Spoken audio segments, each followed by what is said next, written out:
ओम नमः शिवाय।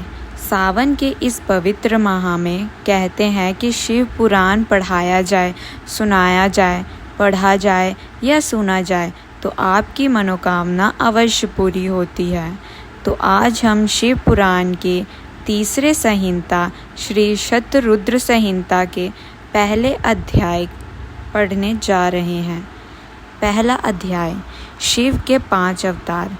शौनक जी बोले, हे सूत जी, जो परमानंद है, जिनकी लीलाएं अनंत हैं और जो सर्वेश्वर अथवा सबके ईश्वर हैं, जो गौरी देवी गौरी के प्रियतम तथा कार्तिकेय वह विद्य निगायक विनायक भगवान गणेश जी के जन्मदाता हैं, उन आदिदेव भगवान शिव की हमें वंदना करनी चाहिए। हे सूत जी, आप मुझे भगवान शिव के उन अवतारों के बारे में बताइए जिनमें सज्जनों का कल्याण शिव जी द्वारा किया गया है। सूत जी बोले, हे शौनक जी, यही बात पूर्व में सनत कुमार जी ने परम शिव भक्त निंदेश्वर से पूछी थी।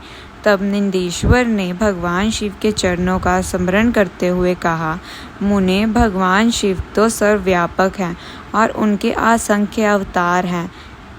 श्वेत लोहित नामक 19वें कल्प में 29वें कल्प में शिवजी का सतोजात नामक अवतार हुआ।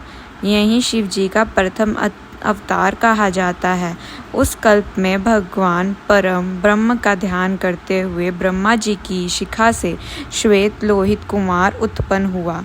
तब सृजोजात को शिव अवतार जानकर ब्रह्मा जी प्रसन्नता पूर्वक उनको बार बार चिंतन करने लगे। ब्रह्मा जी के चिंतन से परम ब्रह्म स्वरूपी 4 यशस्वी ज्ञान संपन्न कुमार उत्पन्न हुआ। उनके नाम सुनंद, ननंद, विश्वनंद और उपनंद थे।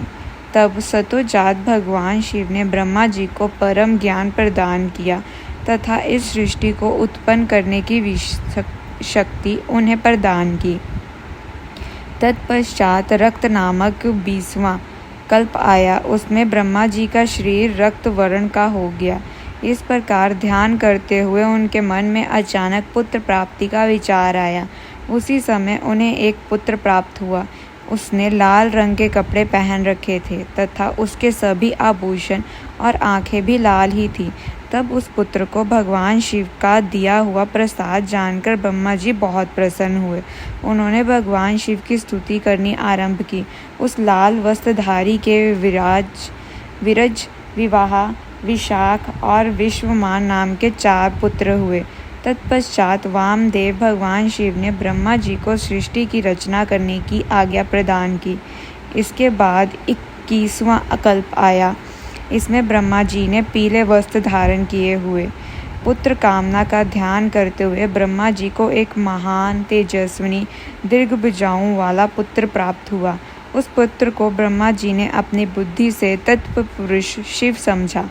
तब उन्होंने गायत्री का जाप आरंभ किया। देवी गायत्री एवं शिव कृपा से उस पीत वस्त्रधारी दिव्य कुमार के अनेकों पुत्र हुए। इसके पश्चात शिव नामक कल्प हुआ। इसमें ब्रह्मा जी को हजारों वर्षों बाद एक दिव्य कुमार की प्राप्ति हुई। वह बालक काले रंग का था। उसने काले कपड़े, काली पगड़ी और सभी वस्तुएं काले रंग की ही धारण कर रखी थी। तब इस अघोर तथा घोर पराक्रमी कृष्ण एवं अद्भुत देवेश को देखकर ब्रह्मा जी ने प्रणाम किया। फिर ब्रह्मा जी उनकी स्तुति करने लगे। उस कृष्ण वर्णी कुमार के कृष्ण शीख, कृष्णास्य और कृष्ण कंठधारी नामक 4 पुत्र उत्पन्न हुए। वह सभी तेजस्विनी और शिव स्वरूप ही थे। उन्होंने ही ब्रह्मा जी द्वारा रची जा रही सृष्टि का विस्तार करने के लिए घोर नामक योग का प्रचार किया। तत्पश्चात परम अद्भुत विश्वरूप नामक कल्प हुआ, जिसमें ब्रह्मा जी पुत्र की कामना से धन्य मग्न थे। तभी उनके चिंतन से सिंहनाद करने वाले विश्व रूपा सरस्वती प्रकट हुई। साथ ही परमेश्वर के 5वें अवतार भगवान ईशान भी प्रकट हुए, जिनका रंग स्फटिक के समान उज्ज्वल था और उन्होंने अनेक प्रकार के सुंदर रत्न आभूषण धारण किए हुए थे। तब उन स्नान के जटी मुंडी, शिखंडी और अर्धमुंड नामक 4 पुत्र हुए। इन बालकों ने भी योग का मार्ग अपना लिया। इस प्रकार मैंने जगत की हितकामना से भगवान शिव के सतोजात नामक अवतार एवं शिव के स्नान पुरुष, घोर, वामदेव और ब्रह्म नामक 5 मूर्तियों के बारे में बताया। जो मनुष्य श्रद्धा भाव से भगवान शिव के इस अवतार को सुनता है या पढ़ता है, वह इस संसार में सुख भोग कर परम गति को प्राप्त होता है। दूसरा अध्याय, शिव जी की अष्ट मूर्तियों का वर्णन। निंदीश्वर बोले, हे महामुने, अभी मैंने आपको कल भगवान शिव के श्रेष्ठ अवतारों के बारे में बताया है, जो सुखदाता है और परम कल्याणकारी हैं। अब मैं आपको देवाधिदेव महादेव जी की 8 मूर्तियों के विषय में बताता हूँ।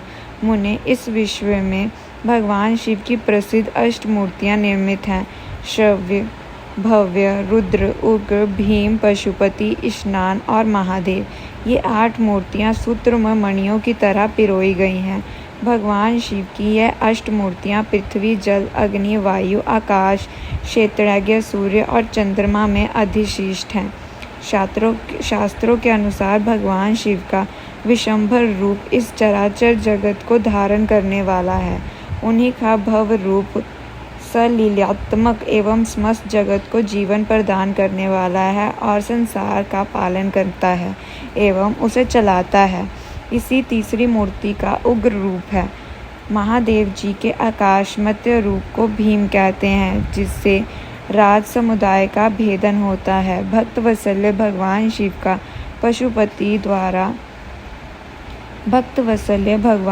का पशुपति रूप आत्माओं का अष्टवान करने वाला, संपूर्ण क्षेत्र में निवास करने वाला है।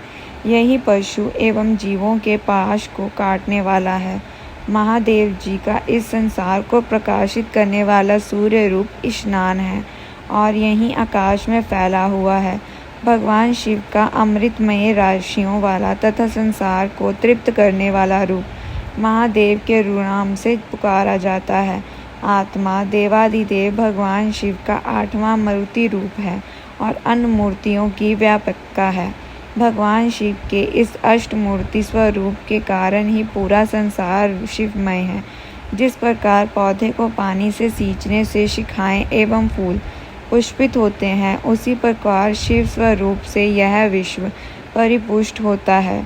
जिस प्रकार पिता पुत्र को देखकर हर्षित होता है, उसी प्रकार इस जगत के पिता भगवान शिव भी अपने भक्तों को हर्षित और प्रसन्न देखकर संतुष्ट होते हैं और उन्हें आनंद की प्राप्ति होती है।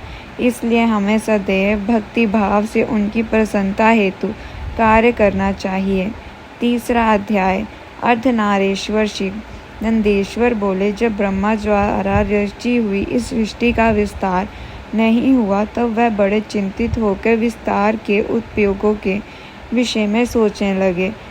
ब्रह्मा जी ने विचार किया कि यदि कोई इस संबंध में मेरी मदद कर सकता है तो वह शिव भगवान है। अब अपने आराध्य देव भगवान शिव को प्रसन्न करने हेतु उन्होंने शिव शिवा के संयुक्त रूप की आराधना करनी आरंभ कर दी। उनकी स्तुति से प्रसन्न होकर भगवान शिव उनके सामने प्रकट हुए और बोले, हे ब्राह्मण, कहो क्या चाहते हो? अपने मनोरथ के विषय में बताओ, ताकि मैं उसे पूरा करने में तुम्हारी मदद कर सकूं।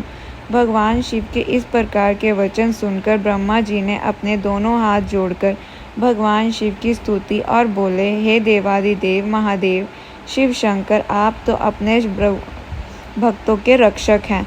आप उनके समस्त दुखों को दूर करके उनको अभीष्ट फल प्रदान करते हैं। भगवान, आपकी आज्ञा के अनुसार मैंने सृष्टि की रचना की, परंतु भगवान, मेरे द्वारा रची गई सृष्टि का विस्तार नहीं हो रहा। यदि यह कार्य इसी तरह होता रहा तो कभी भी सृष्टि में वृद्धि नहीं हो पाएगी। तब ब्रह्मा जी के इन वचनों को सुनकर भगवान शिव बोले, हे ब्राह्मण, मैं जानता हूँ कि तुमने अपनी सृष्टि में प्रजा की वृद्धि के लिए मेरी पूजा आराधना की है।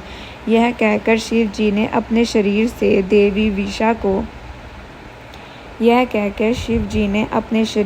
देवी शिवा को अलग कर दिया। देवी शिवा को वहाँ देखकर ब्रह्मा जी देवी शिवा की स्तुति करने लगे और कहने लगे, देवी, आपके पति भगवान शिव की ही कृपा से इस सृष्टि का सृजन हुआ है। भगवान शिव बोले, हे ब्रह्मा जी, मैंने आपके मनोरथ को पूर्ण करने के लिए ही देवी शिवा को प्रकट किया है।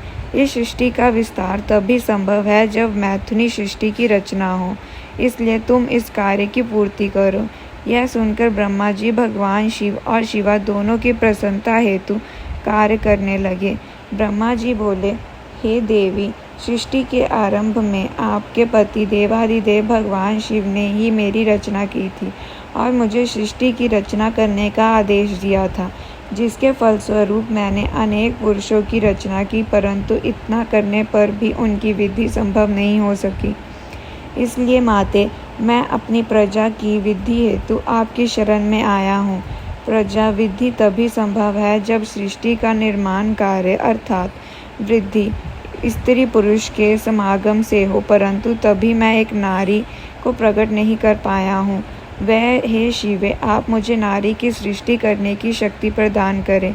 हे सर्वश्रेष्ठी, हे जगज्जननी, मेरे कल्याण, हे जगज्जननी, मेरे कार्य की सिद्धि हेतु आप मेरे पुत्र दक्ष की पुत्री के रूप में जन्म लीजिए। ब्रह्मा जी की प्रार्थना को मानते हुए देवी जगदम्बा ने दक्ष की पुत्री होना स्वीकार कर लिया। यह कहकर देवी शिवा ने भगवान शिव के शरीर में प्रवेश कर लिया। तत्पश्चात शिव शिवा वहां से अंतर्ध्यान हो गए। तभी से शिव शिवा का अर्धनारेश्वर रूप विख्यात हुआ। इस संसार में स्त्री जाति की रचना संभव हुई। यह अर्धनारेश्वर स्वरूप वर्णन अत्यंत आनंदमय एवं मंगलकारी है। चौथा अध्याय, वशमदेव अवतार का वर्णन। नंदेश्वर बोले, हे सर्वेश्वर सनत कुमार जी, एक बार ब्रह्मा जी ने भगवान शिव बोले, ब्राह्मण 7वें मंतव्य में वराह कल्प होगा, जिसमें कल्पेश्वर भगवान प्रकट होंगे, जो तीनों लोगों को अपने दिव्य प्रकाश से आलोकित करेंगे, और तुम वैवत्सव मुनि के प्रपौत्र बनोगे। उन मनंतवर में 4 युग होंगे। द्वापर युग के अंत में मैं ब्राह्मणों की रक्षा करने और उनका हित करने हेतु अवतार लूँगा। द्वापर युग में व्यास जी प्रभु का रूप धारण करेंगे। कल युग के अंत में देवी शिवा सहित श्वेत नामक ब्राह्मण मुनि के रूप में प्रकट होऊंगा। हिमालय पर्वत पे मेरे श्वेत, श्वेतशिख, श्वेताश्व और श्वेत लोहित नामक 4 शिष्य होंगे। मेरे यह शिष्य अविनाशी तत्व को जानकर जन्म मृत्यु के बंधनों से मुक्त हो जाएंगे। हिमालय के उच्च शिखर पर जब मैं अवतार लूँगा, उस समय ब्रह्मा जी मेरे शिष्य बनकर मुझसे अवत्य तत्व की शिक्षा लेंगे और मेरे परम भक्त बनकर मेरी आराधना करेंगे। द्वापर में प्रजापति सत्य, तो कलयुग में सूरतारी नाम से मुझे प्रसिद्धि मिलेगी। इस युग में दुंदुभुषी, शतरूप, त्रिशिक और केतु आदि वेदों के ज्ञाता मेरे प्रिय शिष्य होंगे।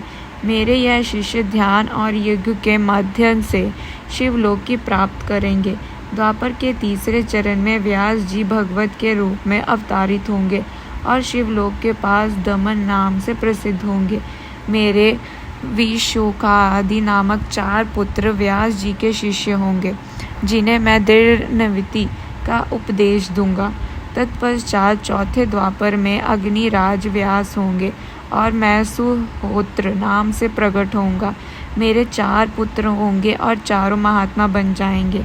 मेरे यह चारों पुत्र सुमुख, दुमुख, दुधब और दुर्ति करम नाम से विख्यात होंगे। 5वें द्वापर में व्यास जी सविता नाम से प्रसिद्ध होंगे और मैं कंक नामक योगी व महान तपस्वी होऊंगा।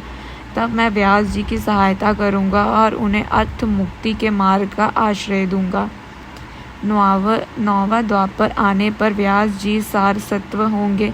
तब मैं स्वयं विषभ नामक अवतार धारण करूंगा। पराशर, गर्ग, भार्गव तथा गरीश मेरे शिष्य होंगे।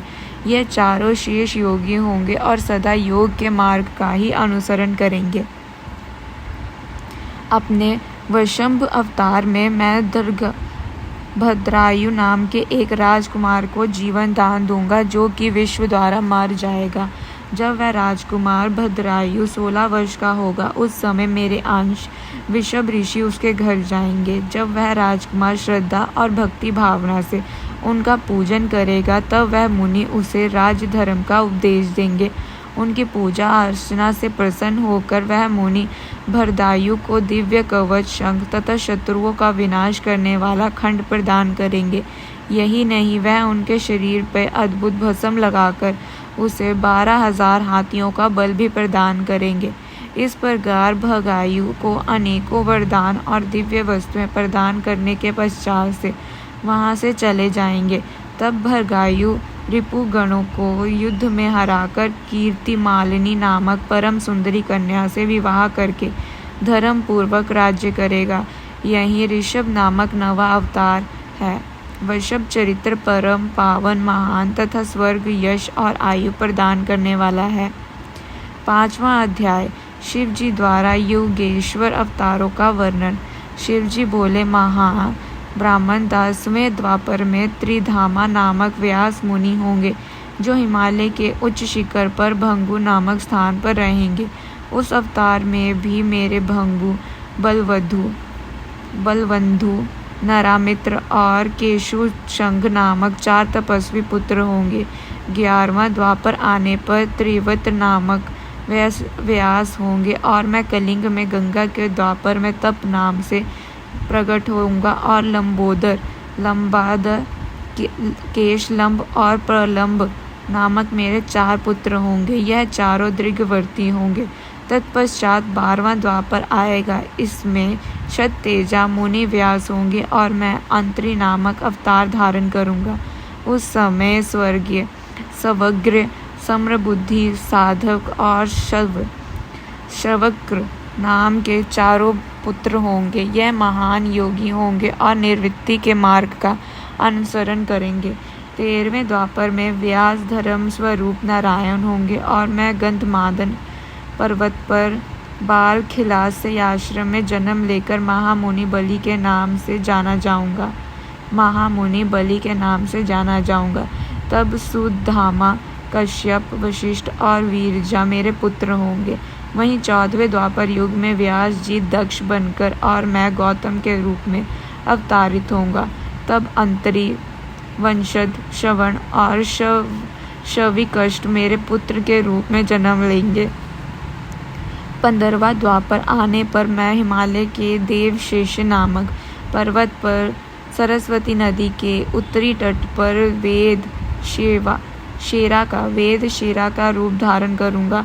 वेद शेरा के अवतार में कुणी बाहु, कुशरीर और कुनेशत्र नाम के 4 वीर पराक्रमी पुत्र उत्पन्न होंगे। उस समय व्यास जी त्रयारूणी नामक अवतार में होंगे। 16वां द्वापर युग आने पर व्यास जी देव नाम धारण करेंगे और मैं गोकर्ण नामक वन में गोकर्ण बनकर जन्म लूंगा तथा कश्यप, उष्णा, चैवन और बृहस्पति मेरे 4 पुत्र होंगे। 17वें द्वापर युग में व्यास देव कंत्रजय होंगे। मैं गुहावासी नाम से अवतार लूंगा और उत्थत्य, वामदेव, महायोगा और महाबल मेरे पुत्र होंगे। 18वां द्वापर आने पर मैं शिखंडी पर्वत पर, जहाँ शिखंडी वन है, वहाँ शिखंडी नाम से अवतारित होऊंगा और त्रंजय व्यास होंगे। उस समय वाचाह, शवा, रुचिक, श्यावावास्य और यथीश्वर मेरे पुत्र तपस्वी होंगे। 19वें द्वापर युग में महामुनि भरद्वाज व्यास होंगे और माली नाम से हिमालय के शिखर पे जन्म लूंगा। तब मेरी लंबी लंबी जटाएं होंगी। हिरण्यामा, कौसल्या, लोकाशी और परिधीमी, जो कि गंभीर स्वाभिमानी है, मेरे पुत्रों के रूप में जन्म लेंगे। 20वां द्वापर आने पे व्यास जी गौतम और मैं 28 नाम में अवतार धारण करेंगे। सुमंत, ववीरी, विद्यान, कबंध और कुणिबंधर मेरे योग संपन्न पुत्र होंगे। 21वें द्वापर युग में मैं दारुक नाम से पैदा होऊंगा और मेरे नाम से उस स्थान का नाम दारुवन हो जाएगा। पलक्ष, दाभाद्रमणि, केतुमान तथा गौतम मेरे पुत्र होंगे और वात्स्यायन व्यास होंगे। 22वां द्वापर युग आने पर व्यास जी सुमणयान के रूप में अवतार लेंगे और मैं वाराणसी में लाघली भीम के अवतार के रूप में प्रकट होऊंगा।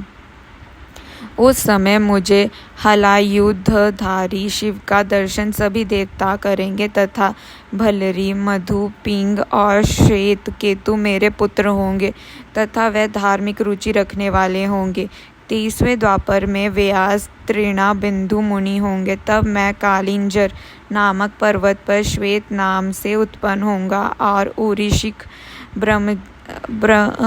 बृहदस्य, देवल और कवि नाम के 4 तपस्वी पुत्र होंगे। 24वें द्वापर में यश व्यास होंगे। तब मैं शूली नामक महायोगी के रूप में जन्म लूँगा। शालिहोत्र, अग्निवेश, युवनाश और शरद्यासु मेरे पुत्र होंगे। जब 25वां द्वापर युग आएगा उस समय शक्ति नाम से व्यास अवतार धारण करेंगे और मैं मुंडीश्वर नाम से प्रकट होऊंगा। 26वें द्वापर में पराशर व्यास होंगे और मैं नाम से प्रभास नामक तीर्थ में अवतार धारण करूँगा। उस समय व्यास जी जतु करण्य नाम से प्रसिद्ध होंगे। 28वें द्वापर युग में भगवान श्री हरि विष्णु पराशर के पुत्र के रूप में जन्म लेंगे और उनका नाम दैपयान व्यास होगा। उस समय श्री कृष्ण अपने छठे अंश से वासुदेव के पुत्र के रूप में जन्म लेकर वासुदेव नाम से जगत प्रसिद्ध होंगे। तब मैं लकुली के नाम से प्रकट होऊंगा। इस प्रकार देवादिदेव भगवान शिव ने मंतर्व के चतुर्युगियों के योगेश अवतारों का वर्णन किया। इन 28 योगेशतारों में उनके 4 परम प्रिय शिष्य होंगे जो शरीर पर भस्म और मस्तक पर त्रिपुंड, गले में रुद्राक्ष की माला धारण किए होंगे। यह शिष्य विद्वान और भक्त होंगे। 6ठा अध्याय नंदेश्वर अवतार। सनत कुमार जी ने पूछा, हे प्रभु, आप ब्रह्मा जी के अंश से उत्पन्न होकर भगवान शिव को कैसे प्राप्त हुए? कृपया कर मुझे इस उत्तम कथा का वर्णन सुनाइए। नंदीश्वर बोले, हे ब्रह्मपुत्र सनत कुमार जी, शिलाद नामक एक धर्मात्मा मुनि थे। एक बार जलपुत्र की कामना से शिलांदी ऋषि इंद्र की तपस्या तथा उनका ध्यान करने लगे। तब देवराज इंद्र ने प्रकट होकर उनसे कहा कि मैं आपकी इच्छा को पूरा करने में असमर्थ हूँ। अंत आप परम पिता परमेश्वर भक्त वत्सल्य भगवान शिव की स्तुति करो, वह ही आपकी इच्छा पूरी करने में सक्षम है। यह सुनकर शिलाद प्रसन्न होकर पूर्ण भक्ति भावना और श्रद्धा पूर्वक देवादिदेव भगवान शिव की तपस्या करने लगे। शिलाद की कठोर तपस्या से प्रसन्न होकर भगवान शिव ने उसे साक्षात दर्शन दिए और बोले, हे शिलाद, ब्रह्मा जी, श्री हरि विष्णु सहित सभी देवताओं और ऋषि मुनियों ने मेरे अवतार धारण करने के लिए मेरी तपस्या की और मुझे सभी इस पूरे संसार का पिता मानते हैं। फिर भी मैं आपको अपना पिता बनने का वरदान देता हूँ। मैं आपका अयोनिज पुत्र बनकर जन्म लूँगा और मेरा नाम नंदी होगा। यह कहकर भगवान शिव वहाँ से अंतर्ध्यान हो गए। तत्पश्चात शिलाद भगवान शिव की जय जयकार करते हुए अपने आश्रम में चले गए। वहाँ उन्होंने सभी को यह बात बताई। कुछ समय उपरांत मेरे पिता शिलाद यज्ञ भूमि को सही कर रहे थे। उसी समय मैं भगवान शिव की आज्ञा से उनके शरीर से उत्पन्न हुआ। तब चारों ओर प्रसन्नता छा गई। जब मेरे पिता शिलाद ने मेरे बाल रूप को देखा, जो सूर्य और अग्नि के समान तेज, प्रभावशाली और प्रकाशमान था, हाथ में त्रिशूल एवं सिर पर जटाजूट धारण किए हुए था, तो मेरे रूप देखकर वह आनंद से झूम उठे। शिलाद बोले, हे सुरेश्वर, आपने मुझे बहुत आनंद दिया है, इसी कारण मैं आपका नाम नंदी रखता हूँ। तब मेरे पिता अत्यंत प्रसन्न होकर भगवान शिव की स्तुति करने लगे। तत्पश्चात वह अपनी कुटिया में चले गए। उस कुटिया में जाकर मैंने अपने इस रूप का त्याग कर दिया और साधारण बालक की भांति रहने लगा। तब मेरे पिता शिलाद ने मेरा नामकरण आदि संस्कार पूरा किया। 5 वर्ष तक होने तक मुझे संपूर्ण वेदों का अध्ययन कराया गया। जब मैं 7 वर्ष का हुआ तो देवाधिदेव भगवान शिव की आज्ञा से मित्र और वरुण नामक मुनि मुझे देखने मेरे आश्रम आए।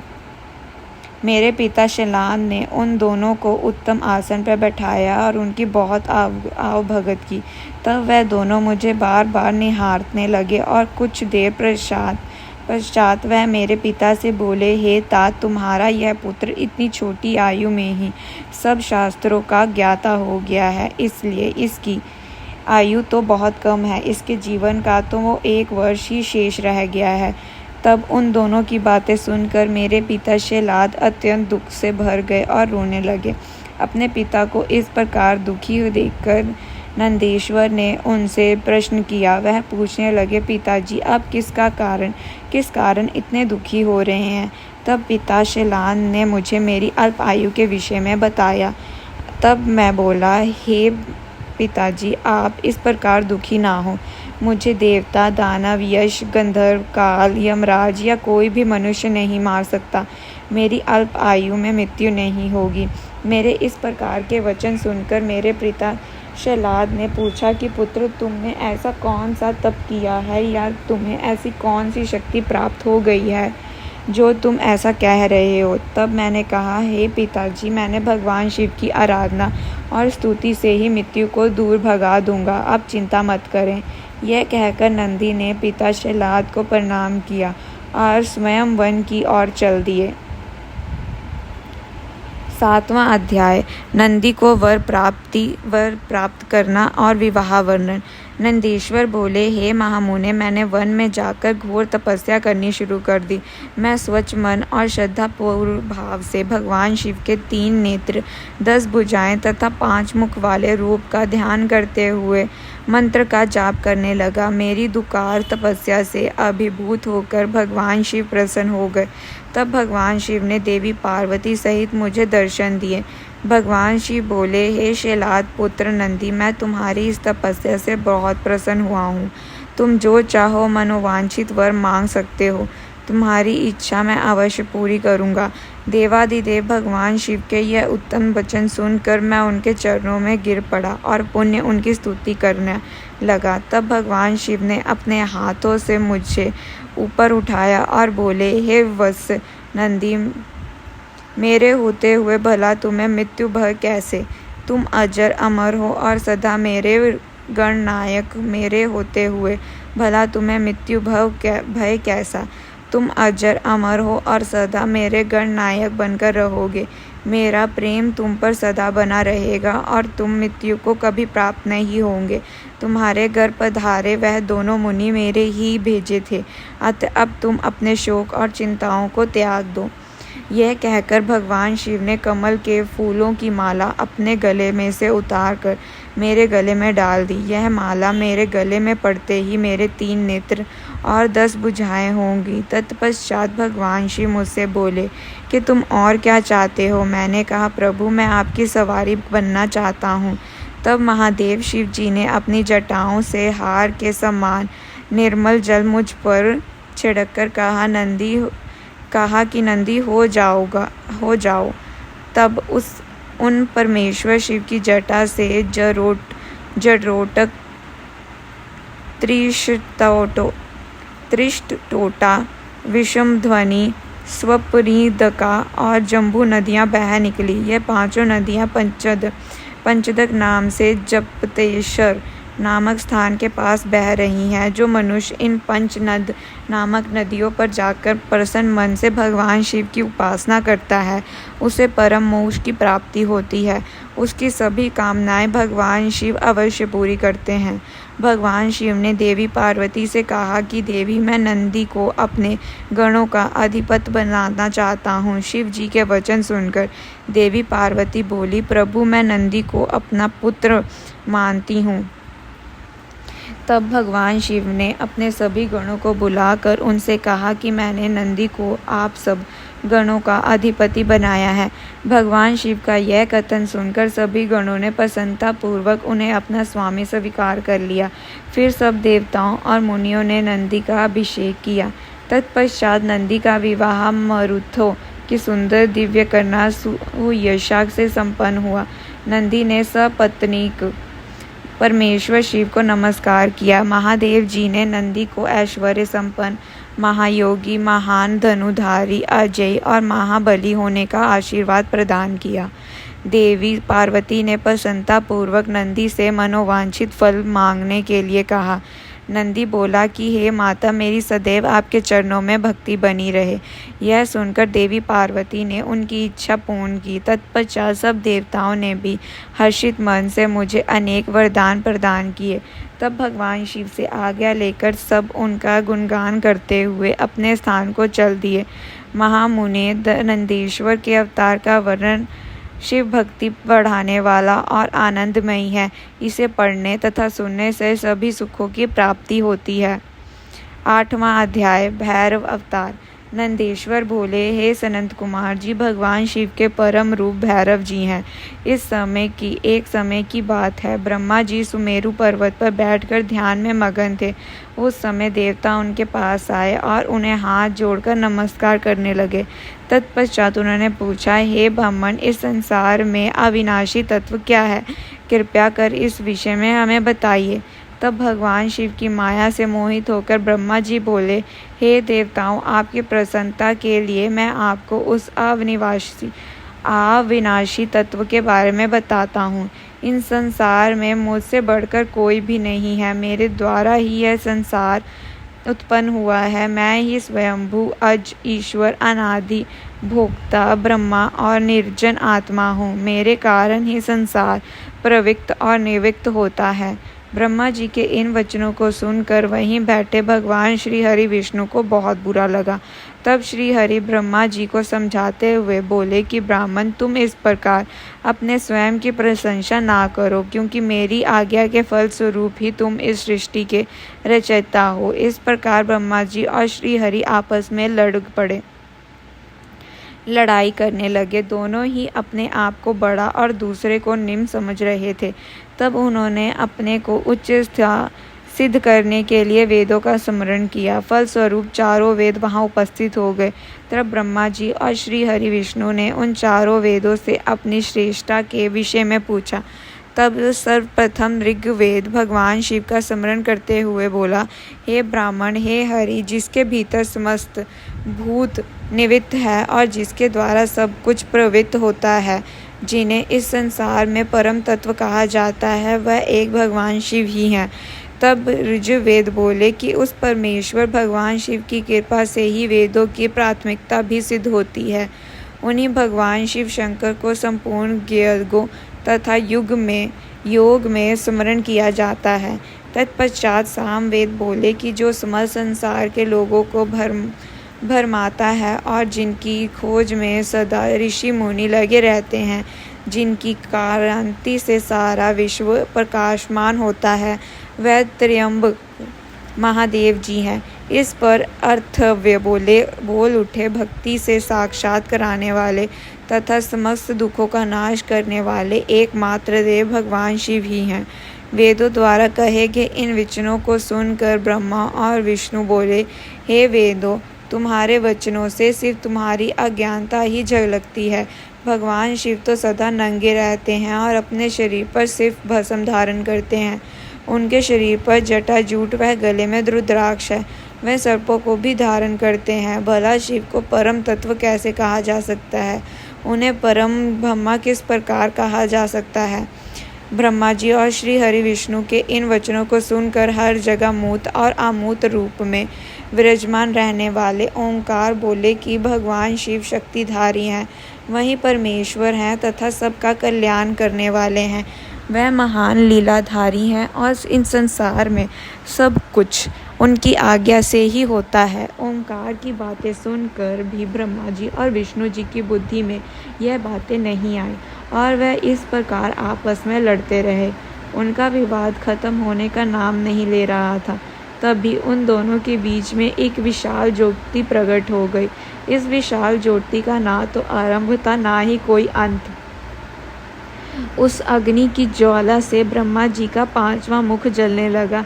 उसी समय कल्याणकारी भगवान शिव वहां प्रकट हो गए। ब्रह्मा जी शिव जी से बोले, हे पुत्र, तुम मेरी शरण में आओ, मैं तुम्हारी रक्षा करूंगा। तुम मेरे सिर से ही प्रकट हुए हो, तुमने प्रकट होकर रोना आरंभ कर दिया, इसी कारण मैंने तुम्हारा नाम रुद्र रखा था। ब्रह्मा जी के इस प्रकार के वचनों को सुनकर सर्वेंद्र भगवान शिव को भी क्रोध आ गया। उनके क्रोध से तत्काल ही एक पुरुष उत्पन्न हो गया, उसका नाम भैरव था। भगवान शिव ने उस पुरुष को आदेश देते हुए कहा, हे कालराज, तुम साक्षात काल के समान हो, इसलिए आज से तुम जगत में काल भैरव के नाम से विख्यात होंगे। तुम ब्रह्मा पर शासन करो और इनके गर्भ को नष्ट करो तथा इस संसार का पालन करो। आज से मैं तुम्हें काशीपुर का आधिपत्य प्रदान करता हूँ। वहाँ के पापियों को दंड देना तुम्हारा ही कार्य होगा।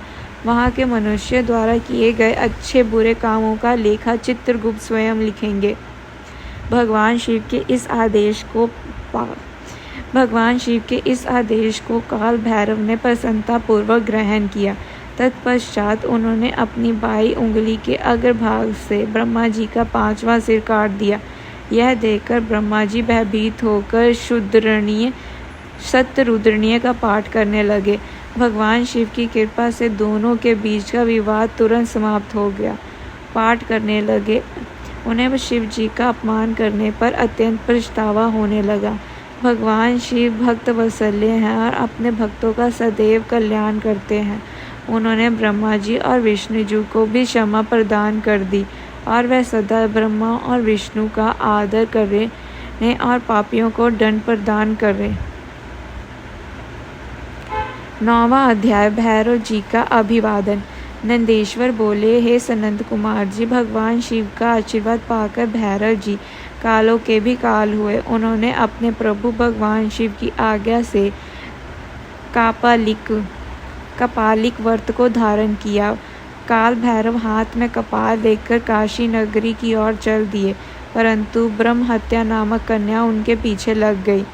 एक दिन जब काल भैरव कपालिक वेश धारण करके भगवान नारायण के स्थान पर गए, तब त्रिनेत्रधारी भगवान शिव के भैरव रूप को आता हुआ देखकर सब देवता व ऋषि मुनि ने हाथ जोड़कर उन्हें प्रणाम किया और उनकी स्तुति करने लगे। हमने भगवान शिव के काल भैरव रूप का दर्शन किया। हे देवी, आज हम दोनों धन्य हो गए।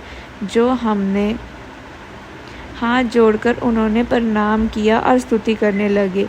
भगवान विष्णु ने अपनी प्रिया देवी लक्ष्मी से कहा, हे देवी, आज हम दोनों धन्य हो गए जो हमने भगवान शिव के काल रूप का दर्शन किया। इन्हीं ने इस पृथ्वी को धारण कर रखा है। यह भगवान शिव ही शरणागतों को शक्ति प्रदान करने वाले तथा सभी तत्वों से युक्त है।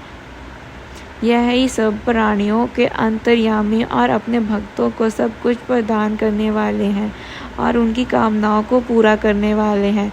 इनके दर्शनों से ही मनुष्य सब बंधों से मुक्त हो जाता है। काल भैरव जी को इस प्रकार भिक्षा मांगता हुआ देखकर भगवान श्री हरि विष्णु ने उनसे प्रश्न किया कि क्या आवश्यकता पड़ गई। उन्होंने प्रश्न किया कि हे भगवान, आप तो तीनों लोकों का राज्य प्रदान करने वाले हैं, भला आपको भिक्षा मांगने की क्या आवश्यकता पड़ गई। तब विष्णु जी के इन प्रकार के वचनों को सुनकर काल भैरव जी बोले, हे नारायण, मैंने ब्रह्मा जी के 5वें सिर को काट दिया था, इसलिए अपने द्वारा किए गए पाप का पश्चाताप करने हेतु मैं यह कर रहा हूँ। तब काल भैरव के इन वचनों को सुनकर भगवान विष्णु बोले, हे भैरव, आप तो समस्त दुखों का नाश करने वाले हो, विघ्नहर्ता हो, आप सदा ही लीलाएं करते रहते हो। तब देवी ने भिक्षा के रूप में मनोआरती की और तब देवी ने भिक्षा के रूप में मनोरथी नाम की विद्या भैरव जी के भिक्षा पात्र में डाल दी।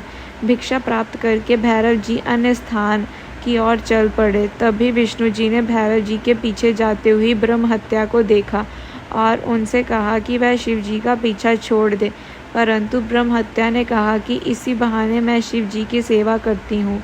यह कहकर ब्रह्म हत्या फिर भैरव जी का पीछा करते हुए काशी नगरी के समीप आ गई। वहाँ पहुँचते ही ब्रह्म हत्या पाताल में समा गई और ब्रह्मा जी का सिर भैरव जी के हाथ से छूटकर पृथ्वी पर गिर पड़ा। जिस स्थान पर काल भैरव जी के हाथ से ब्रह्मा जी का 5वां सिर गिरा था, वह स्थान कपाल मोचन तीर्थ के रूप में स्थित हो गया। जब तक भैरव जी पूरी धरती का भ्रमण करके काशी नहीं पहुँचे, उनके हाथ में ब्रह्मा जी का सिर चिपका रहा और काशी पहुँचते ही वह छूट गया। इसलिए काशी नगरी को पाप नाशी माना जाता है और यह सत्पुरुषों द्वारा सदा सेवनीय है। जो मनुष्य शुद्ध हृदय से कपाल मोचन भैरव जी का स्मरण करता है, उसके जन्म जन्मांतरों के कष्ट पाप नष्ट हो जाते हैं।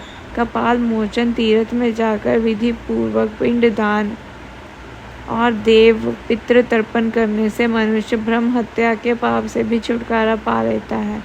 परंतु भैरव जी का दर्शन करने से भी सभी मनुष्य के समस्त पापों का नाश हो जाता है। काशी में रहने वाले जो पुरुष कृष्णाष्टमी के दिन या मंगलवार को भैरव जी के दर्शन करते हैं, उनके सभी पाप नष्ट हो जाते हैं। 10वां अध्याय।